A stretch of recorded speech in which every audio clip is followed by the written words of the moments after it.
Good morning, 1 Million Cups community. Let's get things taken care of with sharing my screen. All right, should be seeing the capital here. Well, good morning. Like I said, thanks for joining us virtually on today, January 20th. Had a couple of close contacts with the team here, so happy to report everyone has tested negative. So looking forward to seeing all of your bright and shiny faces back at Dakota Stage next week. But again, thanks for joining us virtually today. We've got a great presentation. Excited to get into it and share his story today. Let's work through our housekeeping items before we get too far.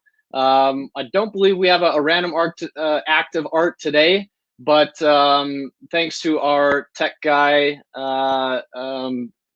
we've got some links here, so you can go to pierremonkeymusic.com if you'd like to be entertained a little bit today. So that's our virtual random act of art that we have for you today.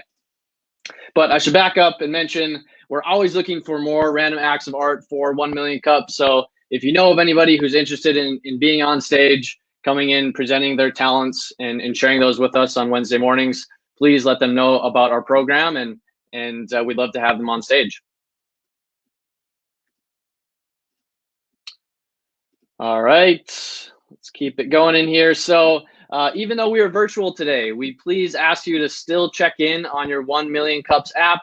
Allows us to track who's in attendance today. Also allows us to track nationally attendance across all of the 1 Million Cups organizations throughout the country. So please remember to do that. And as always, special thanks to our sponsors. So we've got a few on the screen here. I believe we've got a whole nother screen for more sponsors. So thank you to all the sponsors that allow us to do what we do here every Wednesday morning, allow us to rent Dakota Stage, give us coffee, and just allow us to have this time together and share these stories and bring an entrepreneur on stage. So for those of you that might be new to the program today, what is 1 Million Cups? Well, it's a free weekly program, gives local businesses the opportunity to pitch their idea, engage a community for advice and feedback. Sort of a local Shark Tank, if you will, be able to share these ideas for us to give them some feedback on how they can potentially help themselves.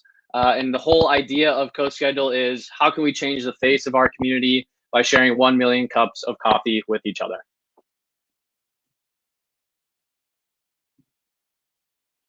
All right, after the presentation today, we will have a Q&A session as always. So a couple different ways that you can ask your questions. On Twitter, you can use hashtag 1MCND. We'll be monitoring that and ask the questions for you.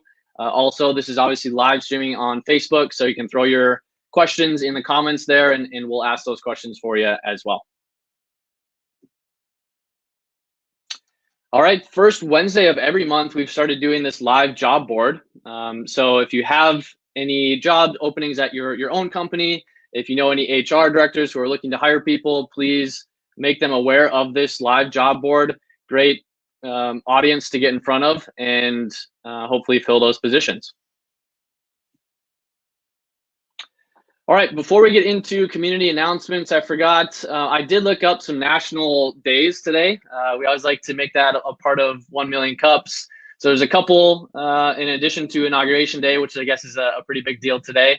But National Butter Crunch Day is today, January 20th. National Cheese Lovers Day, can definitely get behind that one. And then National Disc Jockey Day.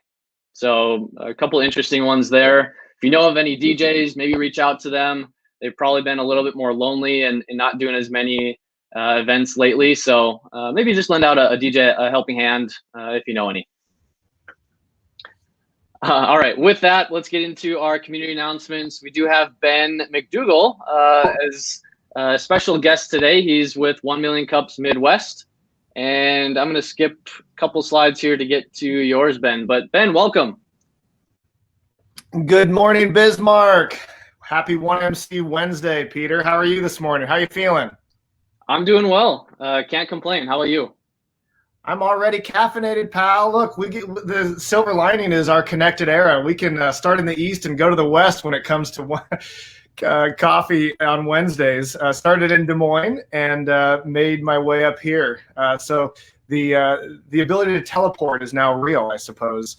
As you saw that map of 1MC communities throughout our 1MC Midwest region, this is a treat being back in Bismarck. I was there in person. I was just bringing up some tweets and remember Laughing Sun for a chance to chat with your organizing team, and just really enjoyed my time there last April, I think it was. So it's fun to be back here.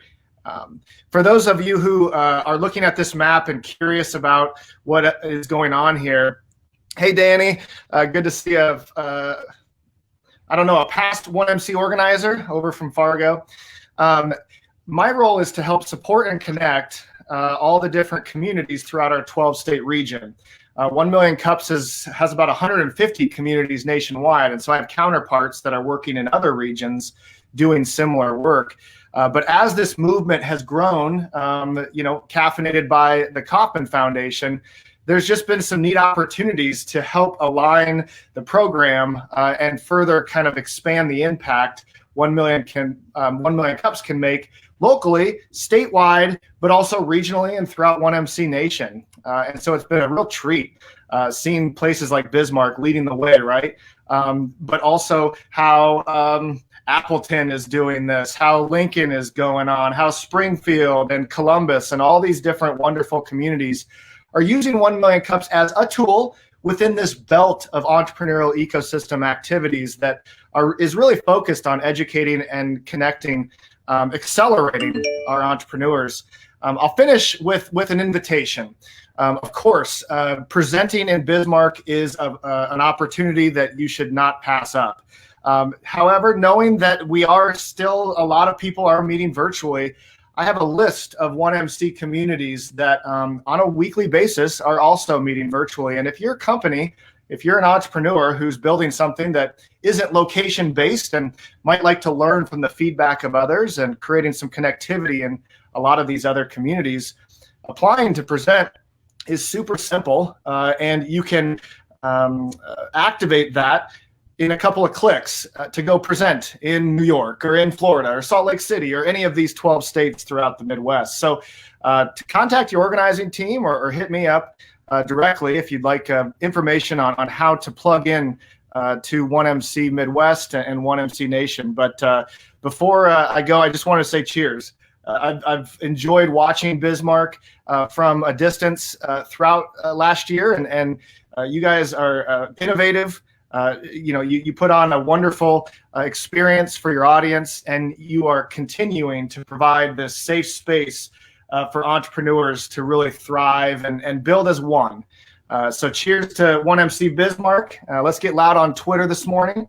And Peter, thanks again for letting me share my heart a little bit here this morning.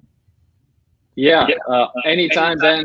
You're always welcome to come say a few words. So glad you're able to join us today. I know you're a busy guy with managing all those different locations, and thanks for all the kind words about our program. All right, let's get to a couple of the other community announcements that we had submitted here. I'll just run through these quickly. Both, I believe, are from the North Dakota Women's Business Center. So I think this one's just giving away free cash is what it looks like for me. But looking for cash to fund your business venture, check out their website here for able to apply. Actually, Facebook page is the best place to find some more information on here and register for some of these non-traditional funding options. And then secondly would be the Women's Leadership Program. Looks like the webinar is today. That's what the slide is telling me. Hopefully this is an updated slide, but and then I guess secondly, applications closed for the Women's Leadership Program on March 1st in a couple months. So make sure you get your applications in there. All right, without further ado, let's get into our presenter today. And today we have Bill Brien with Bountiful Reis. Bill is a Native American artist, connector, and a community builder going for those that are going through hard times. So He'll be speaking today about his story into art and how that turned into a full-time business. So please help me welcome Bill to the virtual 1MC stage. Welcome, Bill.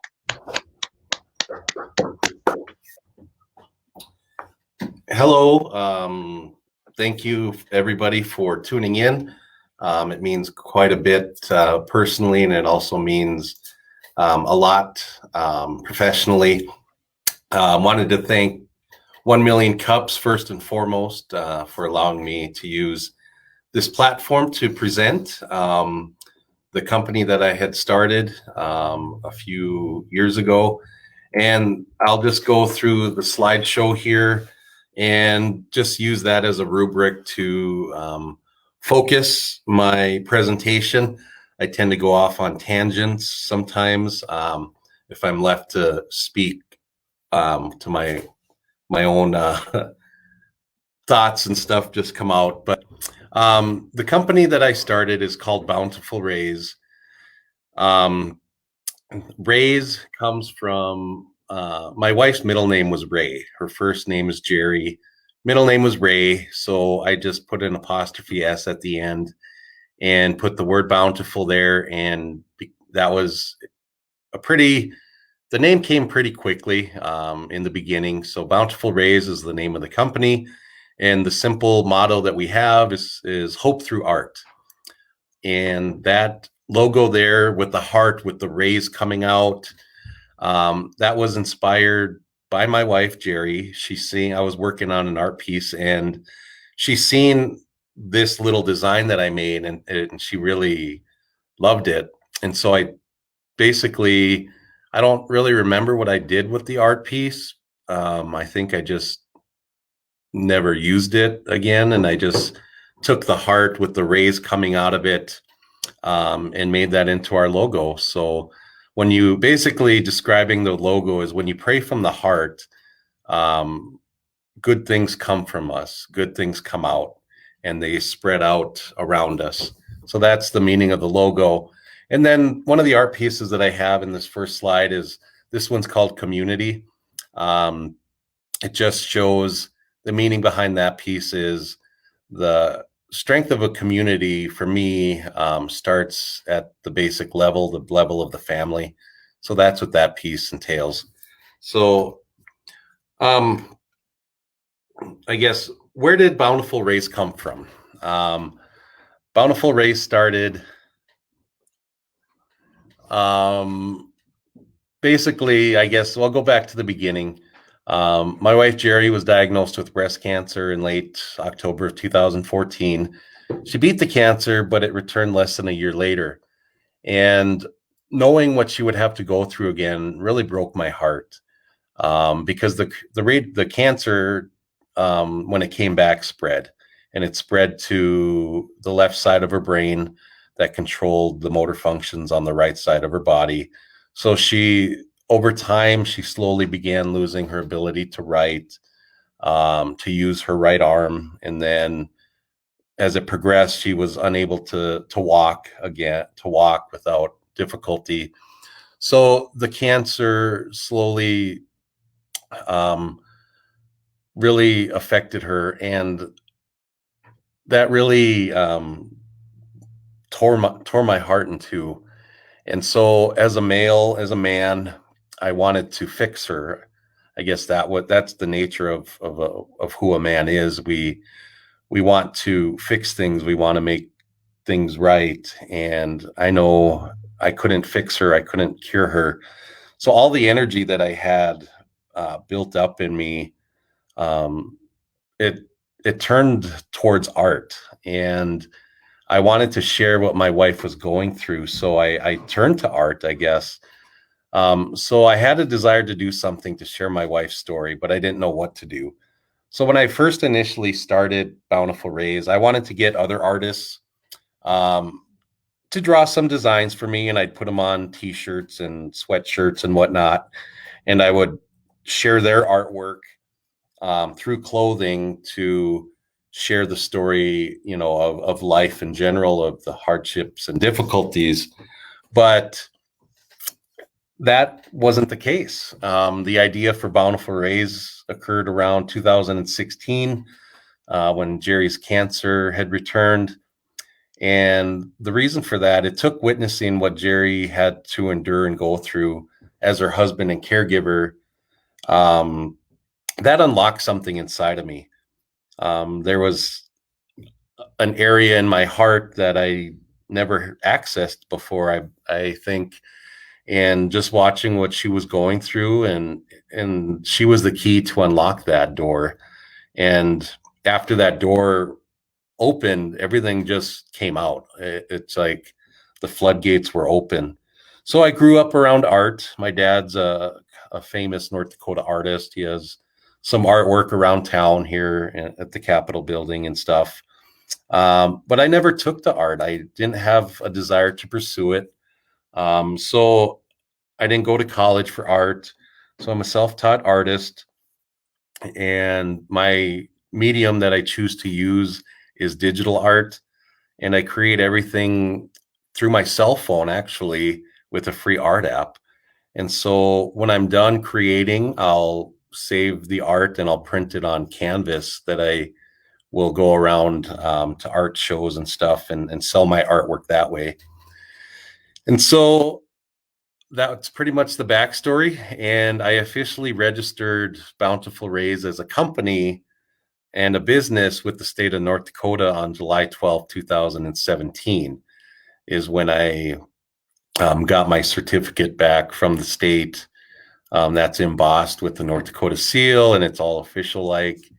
And so that's the day I started my company officially.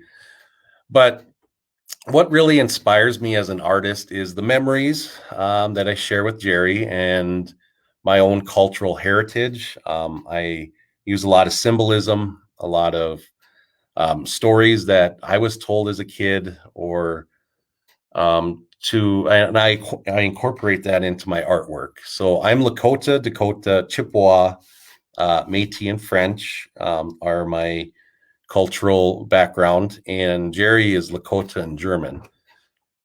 So I use a lot of inspiration from my own Native American heritage and Jerry's as well. And I use that in the majority of my artwork. And so when I registered Bountiful Reis in 2017, I really wasn't planning still on doing art at the time. I still wanted artists to kind of come up with things, and I would maybe contribute a little bit of my own small artwork I was doing at the time. But I didn't really start selling my art until October of 2018 is when I sold my actual first art piece. And so that's the day, that's the month and the year that I say that I began to be a professional artist, was October of 2018. And as people that have heard my story before, Jerry passed peacefully at our house here in Bismarck, North Dakota on May 1st, 2018. So these are just a few photos of Jerry that I wanted to share.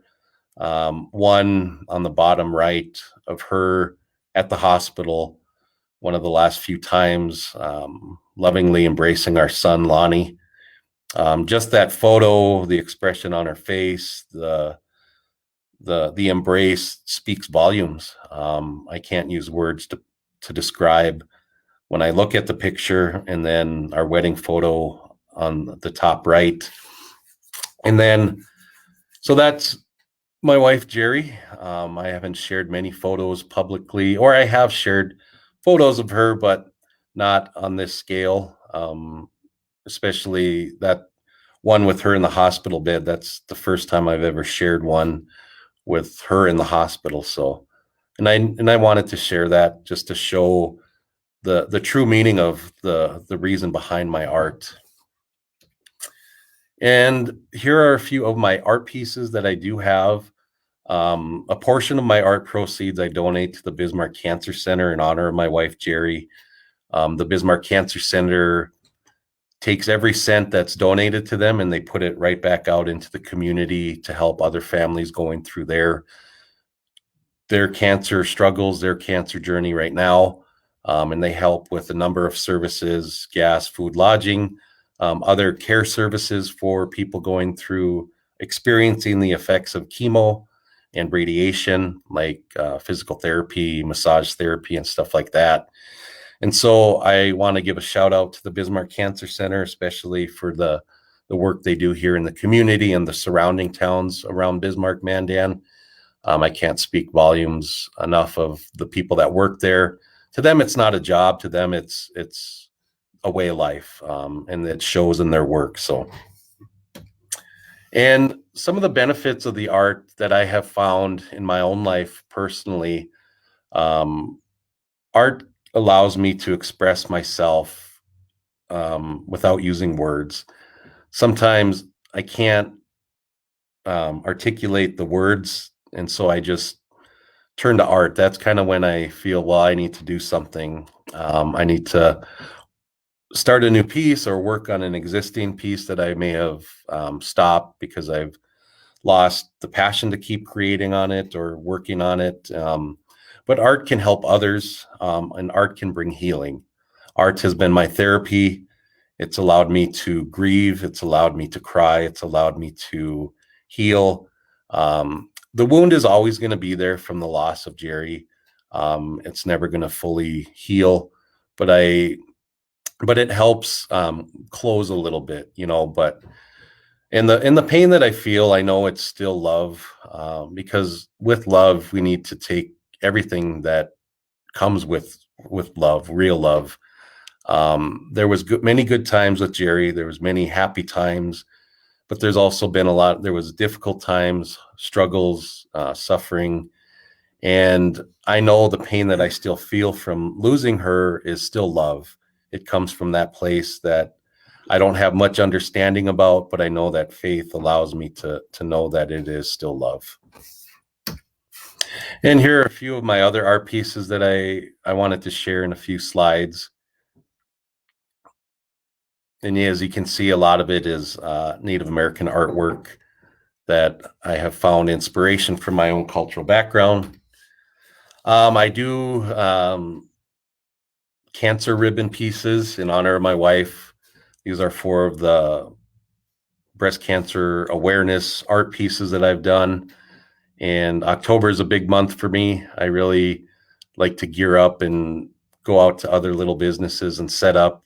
So I was really blessed this last October to set up at about 3 area businesses during the month of October to bring to share the message of breast cancer awareness through art and through just talking with other individuals. I do write stories for each of my art pieces. These are just 3 examples of the stories that I write, and then I print on small cards that go with each art piece. It explains the artwork, its inspiration, and I have a quote from this philosophical genius that I met. We actually share the same name, but he's a giant in the book industry. And the quote that he mentioned to me, the artwork is a window. The story allows a person to open the window and to see what's inside. So that's what I tell a lot of people that ask about my artwork. I just say the art is just a window. The story is what really lets you see what's inside. And what's next for my company? What's next for Bountiful Reis? Well, first and foremost, continue to create art, continue to find, inspiration. I've been finding a lot more inspiration from meeting other people, hearing their stories, hearing their loss and their heartache, but also hearing about their joys. And I love meeting cancer survivors. I always thank them for sharing their strength and hope with the world, because what they endured, what they went through, wasn't easy to go through. So I always want to thank them for sharing their story with others. And the next thing is I'm going to continue to donate to the Bismarck Cancer Center when I can. And another thing that I really look forward to is to continue to look for more opportunities to work with area businesses, especially during October, when a lot of businesses do things for Breast Cancer Awareness Month. And one thing that I'm still working on, I'm working on my patience. Jerry would always remind me to slow down, breathe, step back, and I need to remember that more. She was always the even-keeled one, and I'm more headstrong. So when I get something put in my head, I want to just, go full steam forward with whatever it is. But there's knowledge in patience, though. There's wisdom in waiting, and I've learned that now, especially with the artwork, that I need to wait, that I need to slow down, and that applies to my whole life in general. And those were words from a very smart woman. So, and the challenge is ahead. Let's see. Well, after this presentation, one of my biggest challenges would be to find out what's for lunch. I guess the next challenge would be, I've been contemplating, about expanding into other markets with my art, such as clothing or licensing my artwork for others to use.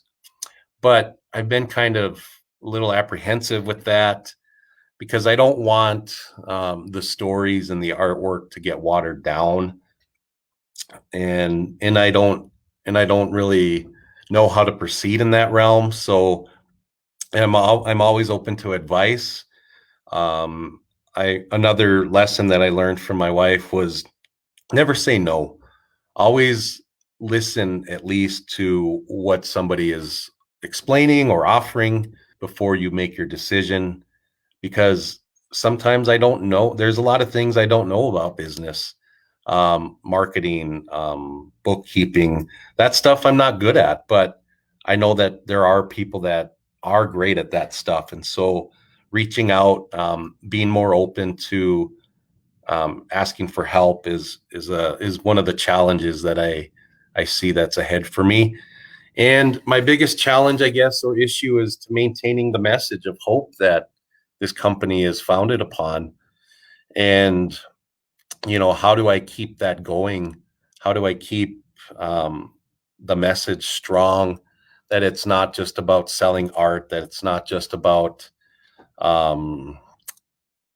creating more art, but, maintaining that love and the inspiration that's there into the years ahead.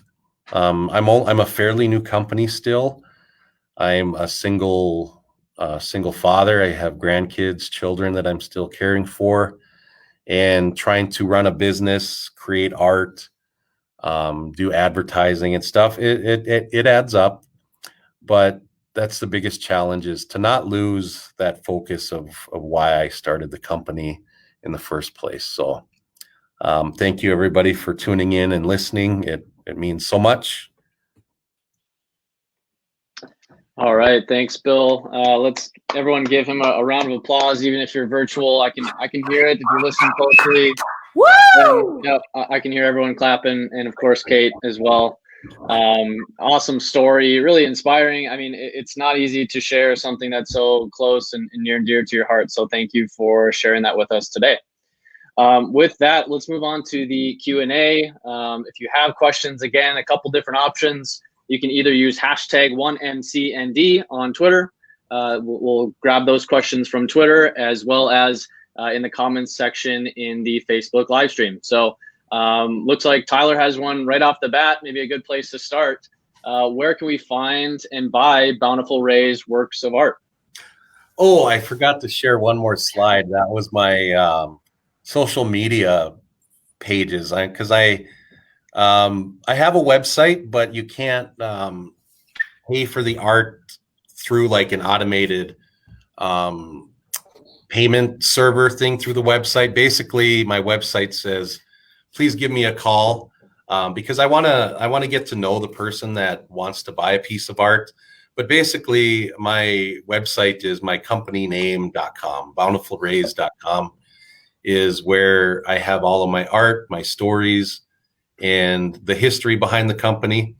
And then Facebook and Instagram, it's Bountiful Reis. So Yeah, and I was looking at your website here prior to today's event, and it's a really awesome website and lots of content. All your artwork is on there. Did you create that website yourself, or how did that that's a new website that I actually reached out to a company, and they created it for me. But they took all of the content that I had from the original website I designed myself, and basically they just slid everything over that I already had set up into this new website, and then they put their own little pizzazz on it, or their own artistic license I let them use and to create it. And so that's one. My anxiety has gone down because I have a website now that I don't need to worry about. I just email them, I want you to add this, and they'll go ahead and do it, so. Yeah, well, it looks great. Question from Don here from Facebook. Can you talk a little bit about being selected to hang your art at the ND Capitol building? Oh, yes. Hello, Don. Thank you for tuning in. The North Dakota Council on the Arts had approached me back in November, I believe, about displaying some artwork on the observation deck at the North Dakota State Capitol building, which is the tallest Capitol building in all of the 50 states, by the way. That's my history degree at work there. So that was my teacher hat that I just switched off and put back on the art hat now. But they had reached out to me about displaying some artwork on the 18th floor, and I was more than happy to oblige because, like I said, my wife always told me, don't say no right off the bat, listen. And so I knew it would be a good opportunity, especially now that the legislative session is going on, to have more eyes on the art. And then I also hung my stories next to the art as well. So, and it will be there until April. So if you're in Bismarck and want to go look at the city, you can go to the top and look at the art and look at the city. That's awesome, Bill. That's the top floor. I mean, what else can you ask for? You made it. Yes. All right. Another question from Facebook from Evan here. As you continue to grow as an artist, have you experimented with other mediums? When I first got my inkling to start getting into art, I actually started sketching. I started just drawing. I bought some rulers, some rings, and I really enjoyed drawing. But I got bored of it fast. And I guess when I discovered that I had a talent for art, so to speak, that when my wife was still with us, so I would have to bring her to doctor's appointments and other things. So I'm more of an inspirational artist. So when inspiration strikes, that's when I want to work. So when inspiration would strike, I wouldn't be at home, so I couldn't draw. I couldn't get to my tablet. So when I get home after my wife's doctor appointment, I would be like, oh, I don't want to do anything now. It's gone. So that's when I discovered digital art. I was waiting for my wife after she was getting a chemo treatment, and I just Googled free art app on my phone, found the first listing and downloaded it and started playing around with it. And I found that I really fell in love with it. And it allowed me to have my canvas with me at all times. So wherever I may be, I'd have my phone with me and I could open the app and I can draw when inspiration was still there. So, but experimenting with other mediums after these last few years, I have not. I still feel close. I don't use a tablet. I don't use a computer. I feel really close to my wife still, doing the art the same way when she was with me still. So I think there's sentimental reasons for why I'm still doing it the same way and not having really branched out. So. Yeah, and so it sounds like maybe your artistic inspiration has come on later in life, but have you always been interested in art? Did that start at an earlier age in other respects? No, I guess now that I look back on when I would be in like a building, I would count ceiling tiles. I would look at lines. I would look at curvature stuff. I don't know if that was maybe the artistic side kind of just peeking out a little bit, but I just thought it was a quirk. But now that I look back, I believe that was kind of the art side of me absorbing things for later down the road, because I didn't discover art until I was 37. I'm 40 now.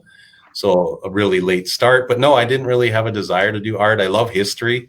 I love reading about it, learning about it. That's what I graduated college in, was a history degree and a philosophy minor. So yeah, that's awesome. I'm of the opinion that everyone has that side of their brain, but it's just whether or not you tap into it. So it sounds like better late than never. But that's awesome to hear. Great. Well, another question from Facebook from Kirsten here. Have you seen your art expand outside of North Dakota? How did you do that? Or any plans or partnerships to launch outside of the state? I have mailed artwork to probably 15 states at least. I do have artwork down in Minneapolis. I do have artwork in Montana hanging at a small place in Billings, Montana. But I guess that's one kind of challenge as well, is how to expand, how to move forward, I guess, more and getting more artwork, I guess, permanently, maybe in other places. Oh, I do have some artwork though at a gallery in I don't want to say Green Bay, Wisconsin, for all those Vikings fans out there. That's a tough 2 words to roll off the tongue. But I do have some artwork that's been out there for the last few months now. So yeah, I'm with you with not talking about Green Bay or the Green Bay Packers. So let's keep things moving. Another question from Tyler here. I'm guessing pricing works of art isn't art itself. How do you determine prices for your work? It actually, like, when people think of digital art, I believe they just think you can whip something out in the matter of a few hours, and you can, I believe, but the artwork that I do, the time that it takes, because I'm very particular on the lines and the colors. So I can work on a piece of art for at least maybe even 30 hours, and just saving it along the way. Some of the artwork has taken me maybe 10 hours, but and to determine the pricing, I guess the story figures into the price, because I believe the art is alive. The art tells a story. I don't make art just to sell it. I don't make art just for the sake of making it.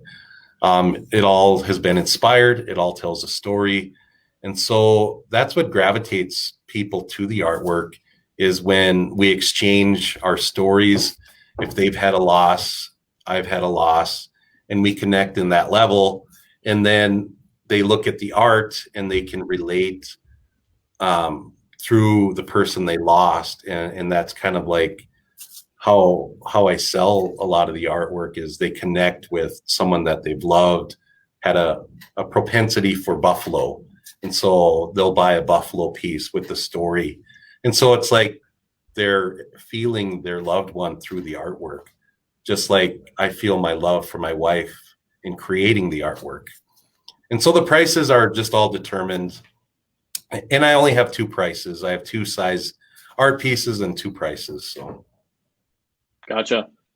Now, I imagine that selling online can make it a little bit harder to share those stories back and forth. I know you've done some in-person trade shows and things like that. Is that something you think you'll continue to do? Obviously, things are a little bit strange right now, but when we get back to being able to gather in large event spaces again?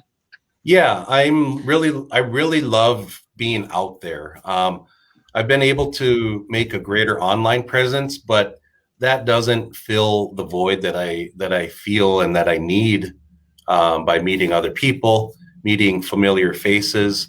And I do have I did sign up yesterday for 3 small, 4-hour long vendor shows here in Bismarck.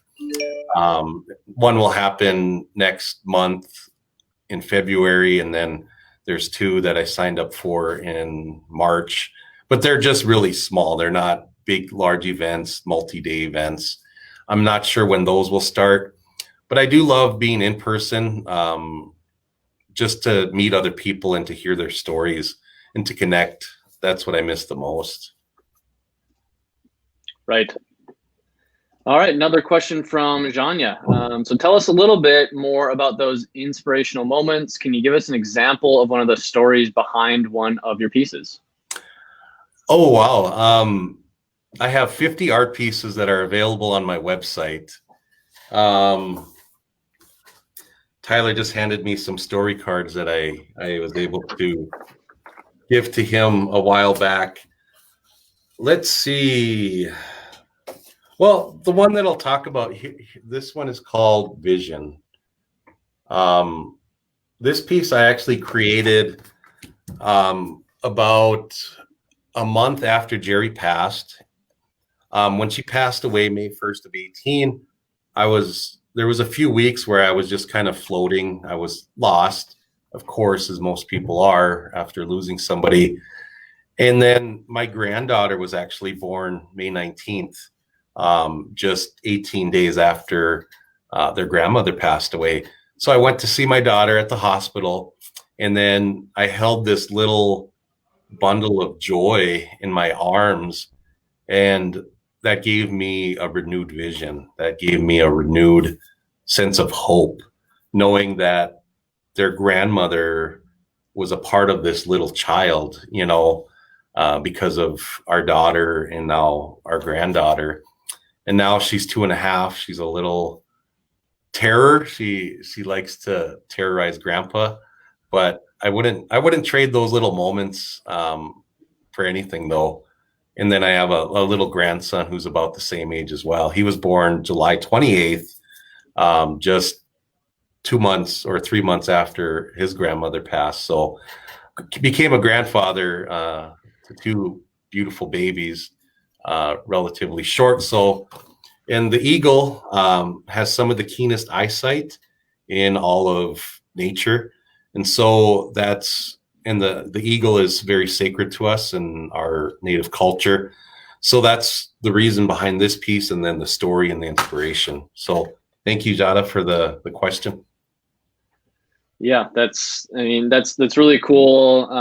It's one thing to go to an art gallery and look at pieces and pick out things that you think look pleasing. But I think the thing that sets you apart, Bill, is the story behind each of your pieces. So it's really cool to hear one specific example. Thank you. Yeah, another question from Don. So Bill, if you haven't already, SCORE would be a great resource to help you in your business challenges. Have you tapped into the SCORE organization at all? I was more of a rebounder in high school, playing college, playing basketball. I didn't really score much. I love defense, and I love humor. Humor, there's healing in humor and joking. Because it takes you out of your present moment if you're going through difficult things. But I have reached out to SCORE early on. That's another resource that I believe that I'll have to reach out to again now that my business has grown a little bit more, and there's more of a concrete base now to my business. Because when I met with them, it was more of an idea. I didn't really have any art. I didn't really have any other than just the idea of what it was. So now that there's more substance, I believe I need to reach out to SCORE again. Bill, maybe go ahead. Yeah, this has been such a wonderful morning. Thank you for sharing your heart. Your wife is still with us, pal, and you are doing her work. It's really beautiful, dude. So Thank you for sharing in such a transparent and vulnerable way. One of the things that caught my attention, there's wisdom in waiting. I really liked that term that you shared. I'm curious, how do you balance that with the fast-paced nature of business and knowing that you have to kind of keep moving forward but staying patient, like balancing the persistence and all these key phrases, right? So Yeah. that would be one quick question. Then I have another thought for kind of potentially expanding awareness for the beautiful art that you create. I guess that's the key word, is balance. For me, maintaining the balance, because for me it's family first, and then everything else flows from that. Because that's where my inspiration comes from, is family, my children, my side of the family and Jerry's side of the family, but most of all Jerry. So when I'm taking care of them, they're taking care of me, and then that allows me to take care of the artwork and to create and to keep moving forward. So is this, when I think about our career portfolios and different activities that we enjoy in life, is this the entire pie chart? Is this a sliver? Do you have other things? How are you sustaining yourself? Or is this full time? This is everything. I resigned from my job last January. I had a whole big plan of going to different events and exhibits to show my work, to potentially sell it. But then the lockdowns happened and everything got canceled.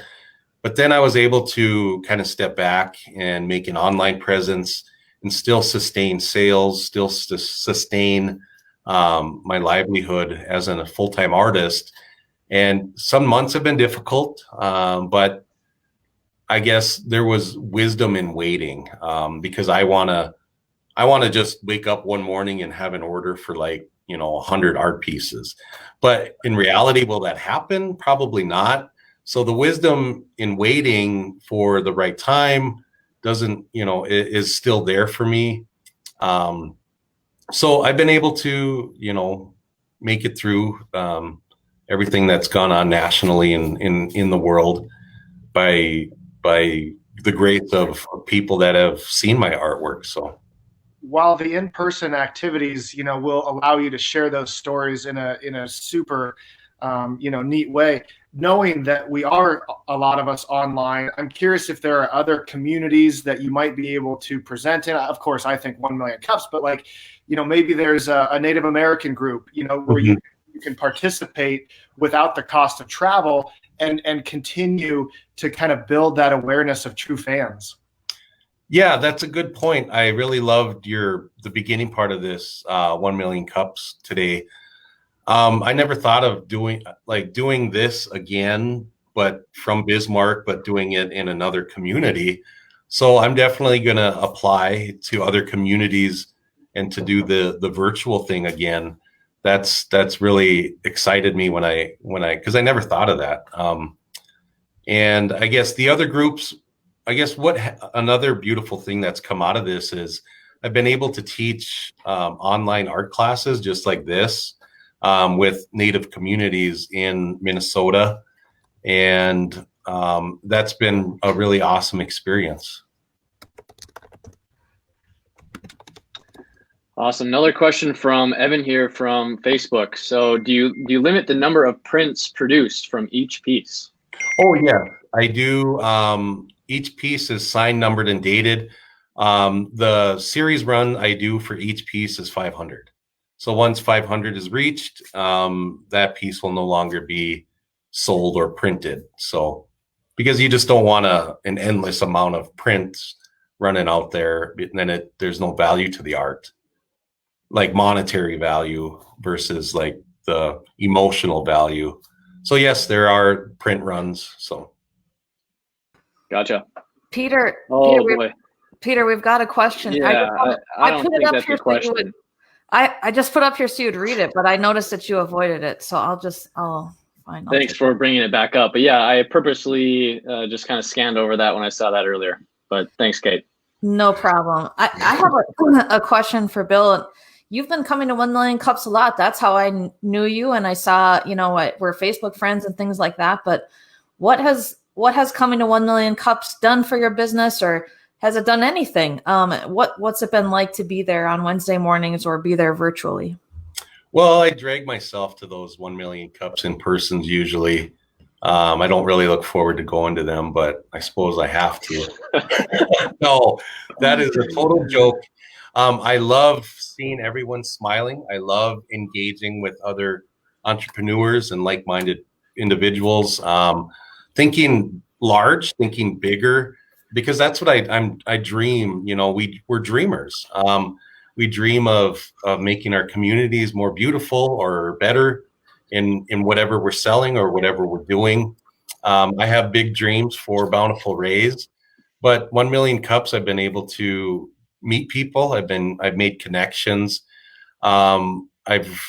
Because everyone's an artist. Just because you're not doing paint or sculpting, your job is an art. People that cook, people that sew, people that, the plumber, the electrician, they're all artists.